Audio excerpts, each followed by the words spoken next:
Welcome to the Relationship Recovery Podcast, hosted by Jessica Knight, a certified life coach who specializes in narcissistic and emotional abuse. This podcast is intended to help you identify manipulative and abusive behavior, set boundaries with yourself and others, and heal the relationship with yourself so you can learn to love in a healthy way. Hello. Thank you for being here. I know a lot of us really struggle this time of year because the holidays can be heavy, and then thinking about the new year can be challenging. Especially if we've lived a really hard year, the new year can be daunting. I've spent years, New Year's Eve, crying, not last year, but the few before that, just being so drained, exhausted, not knowing how I'm going to go through another year, how I just went through the last one. And those obviously are not positive feelings. It's not what I want to feel. And I don't want to crash into the new year and then snail my way to the beginning of January. But that's how a lot of years felt. And that's certainly how it felt when I was leaving my marriage. And it often around this time of year, I reflect back to that time because it was really hard for me. We hit the year end and it was a day that I typically, I did used to really like New Year's Eve. I mean, I still kind of do. It's just, I have a weird relationship to it. And I remember feeling like I can't do this for another year. I went to a yoga class that day on New Year's Day. When I came home, I remember my partner said, you look like your dog just died. What's wrong with you? We didn't have a dog, but I was just yeah, that's how I feel. And I'm pretty sure it was that day that we talked about a trial separation because there was nothing left. There was absolutely nothing left in me. I didn't even know who I was anymore. So if you are feeling this way, I am going to be releasing a New Year's Eve reflection tool, I guess, that I've done almost every year since that day. I really like it. It helps me ground myself. And so that will be an Instagram Live, but I will post it in other areas too. So follow me on Instagram at Emotional Abuse Coach, and you'll be able to access it. I wanted to do this podcast to talk about tools. What can you do? If you're realizing that you're at the point where this is emotional abuse, that you can't do it anymore, that you need to change something, what can you do? And I want to first go over a few housekeeping items because this does lead to the what you can do. Obviously, getting help and validation and support is extremely helpful in beginning to heal and overcome what you're going through. I have a few offerings on my website. I have a Boundaries Deep Dive, a Relationship Recovery course, and a Trauma Bond Recovery Group course. Clarity calls with me are booked through the end of January right now. They are full. Of course, things open up from time to time, so you could always email me at jessica@jessicaknightcoaching.com. But I would invite you to not wait for that and instead take the first step towards beginning to understand what you are going through and what you need to begin to heal.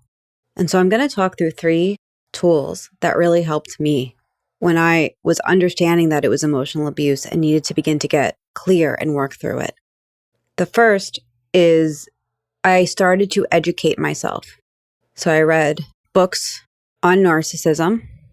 I would read the Reddit threads on emotional abuse and abusive relationships.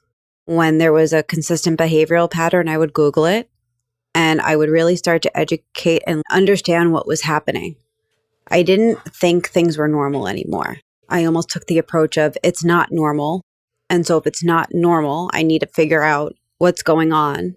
And even if I couldn't do what they said, hold the boundary the way they said, or just cut off no contact, I was able to do something. I remember there was this one article I read on why is it so hard to leave an emotionally abusive relationship? And the message, of course, is leave. And I didn't feel like I could do that at the time, but the boundaries that I had were much stronger. And I knew the direction I was working towards. I was working towards leaving. I was not working towards staying. The second thing is the one resource that really helped me. And it's called The Mean Workbook by Paul Caliani. Paul has been on the podcast before, and he will be on the podcast in January. He is an amazing resource because he was somebody with an abusive personality that chose to work on it deeply and now helps abusive people form healthy habits, and it's very hard. And he's the first person to tell you that. The way he says it is that it's important to understand that a person who controls and manipulates may have a difficult time changing their ways. Just because they know that they're doing it doesn't mean it's easy for them to change it. They will have to seek counseling so that they can focus on themselves and get control of their behavior instead of focusing on controlling yours. All that being said, Paul has something called the Mean Workbook. It's on his website. There's a link in the show notes. And the Mean Workbook is a way to identify your relationship's manipulation and emotional abuse number. There are 200 points and signs of abuse to go through. And so at the end, you come out with a number, and that number represents the level of abuse in the relationship. When I did this, it was 168. And if it's 0 to 20, it's just a healthier than average relationship that might have some manipulation. Class B is manipulation. There are issues in the relationship that have to be identified before they get worse. Class C, manipulation, is high and should be regarded as a warning sign. And anything over that is very high manipulation. And it's emotional abuse at its worst. The reason that I share that with you is because that was the tool that when I finally purchased it for $39 and sat down and went through it piece by piece, every 200 point, I did not look back from that point. I saw what it was clear as day, and it was time for me to take it extremely seriously. It was almost like I was at that point where I read every book and I did everything that I could not. There was no more things to do. It was, how do I begin to walk away? I understood that there was nothing I could do to change my partner's behavior. And any time that I did try and change their mind or convince them that the behavior was wrong, I was facing exquisite tactics by them, and it just got worse. I started to realize that when I did not submit to what they wanted, that there was a consequence. So Paul talks about that. You know, when you go through the assessment and you reach like, well, okay, what does the score mean? That's the advice that he has. So I highly recommend that workbook. It's more than just an assessment. There's extra resources in there, and there's extra podcasts, and his podcast is amazing. The Love and Abuse podcast, I highly recommend it. I've listened to every episode, but I just scrolled down. There's 50 pages in this, 51 pages in the document. I recommend it. It's $39, and it will help you so much. The last thing that I'm going to touch on is writing out the story. This could be really helpful for you because there's a romantic story that you have, that you've created, that you believe that probably ended at month 3. And I want to invite you to write out the story as you see it, as you feel it in its full romanticized version, and then give yourself some space and write out the reality through the lens of, now that I know about narcissism, now that I know about love bombing, now that I know what's abusive, now that I see this one thing he did month 2 was actually a way to control me and I didn't pick up on it, get really clear.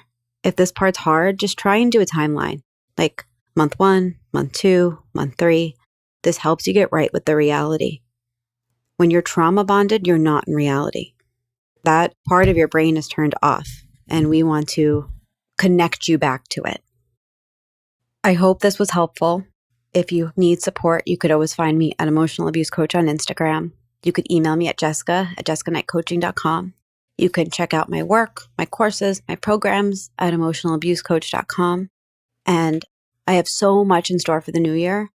I cannot wait for you to see the podcasts that are coming.